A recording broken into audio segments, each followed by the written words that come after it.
This one is to his wife. To A.G. Dostoyevskaya, Ems, August 1/13, 1879. Anya, my sweet angel, I've just received your letter of July 27th. I expected it yesterday, but I had made a mistake in my calculations. My sweet darling, you write that the 25th was your name day. That surprised me no end because I never thought your name day was in the summer, particularly not in July. I know that your birthday is on August 30th, but your name day has always been in February. And however hard I try to think why, I cannot remember ever having celebrated your name day in July. Either it is you who have made a mistake, or it is I who have no memory whatever. Yes, indeed, although I do love my Anka so infinitely, I seem to be quite incapable of ever remembering once and for all the dates of her birthday and her name day. And this time you even chided me, quote, and you didn't even think of congratulating me, end of quote. Of course I didn't, since I was sure that your name day was in February. I kiss your little hands and feet and all the rest of you, and I beg you to forgive me.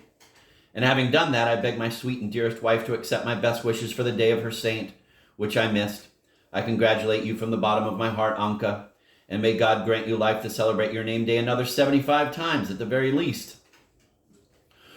You keep writing about the nil, and so I'm answering your letter immediately in the hope that my letter will still be in time to reach you in Staraya Russa. But I have to confess that I write to you at least twice as much as you write to me. And you still write that I do not think about you And you still write that I do not think about all of you as often as you do about me. But I'm not grumbling. I don't want to pester you, because writing letters is, I know, a chore. And I say this despite the fact that even at night I dream that I have received a letter from you. That is how much I thirst for some sort of news of you all. Thank Leah Butchka for her charming little letter and Fedya for his good intention. It's terrible how much I love them. I am also extremely concerned about all of you. I mean, about what's happening to you, how you are, and what you are doing. And by the way, is Foma there? And is he spending the night at the house? You write that you don't sleep well at night. For goodness sake, Anka, get some sleep and sleep soundly. And why the need for such regularity?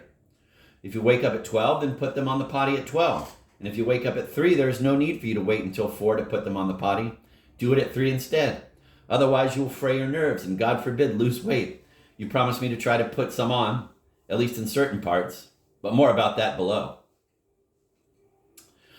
I am very glad that Lyubimov acted so promptly and was even nice enough to send a telegram, and I am glad that I wrote him such a polite letter so that he cannot possibly be offended. So I see that if it is 500 and 800, they have settled the accounts down to the very last line. That isn't bad at all.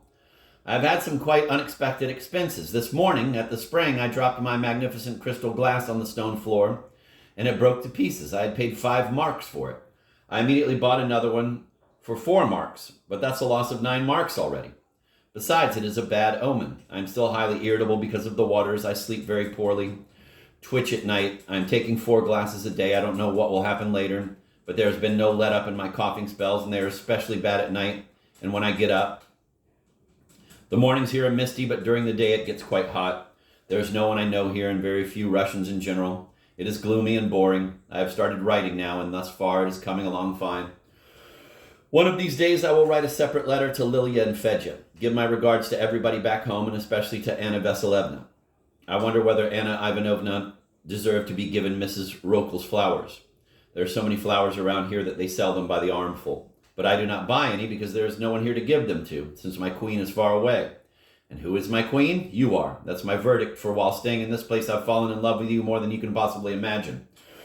Now something extremely intimate. My queen, my clever lady, writes to me that she is having the most seductive dreams, 2 lines heavily crossed out. That's in the notes and brackets that Dostoyevsky crossed out some lines, or whoever saved the letter, his wife probably crossed out the lines. 2 lines heavily crossed out. That filled me with enthusiasm and elation because I myself think of my queen and mistress here not only at night, but also during the day. Beyond measure till it drives me crazy. Don't get the idea that I think only of that one aspect. No, that is not so. But in all honesty, I must admit that I think of that aspect too until I am burning with desire. The letters you write me are rather dry, but suddenly up crops that phrase, 10.5 lines, heavily crossed out, which she would not grasp at once while remaining a clever girl and an angel, and so all that happened to the exclusive joy and admiration of her little husband, because her little husband particularly likes it when she is completely frank with him. And this is precisely what he values and what keeps him captivated. And so, suddenly the phrase, the most seductive dreams, 6 lines crossed out. Allow me, milady, 2 lines crossed out. I kiss you desperately at this moment. But in order to decide about the dream, 1.5 lines crossed out.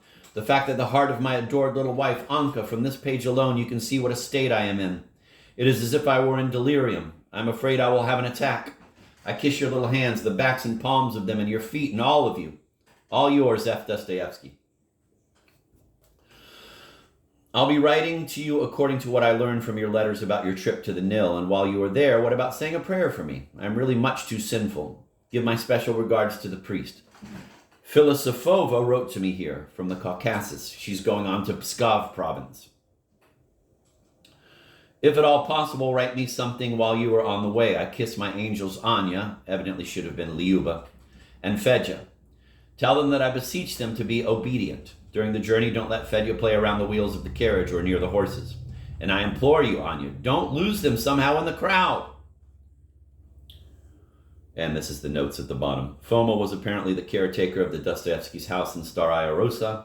Anna Ivanovna was Makov's wife, whom Dostoevsky disliked. Quote, Mrs. Rokel, end of quote, actually Roche, was the wife of the doctor who was director of the spa in Staraya Russa.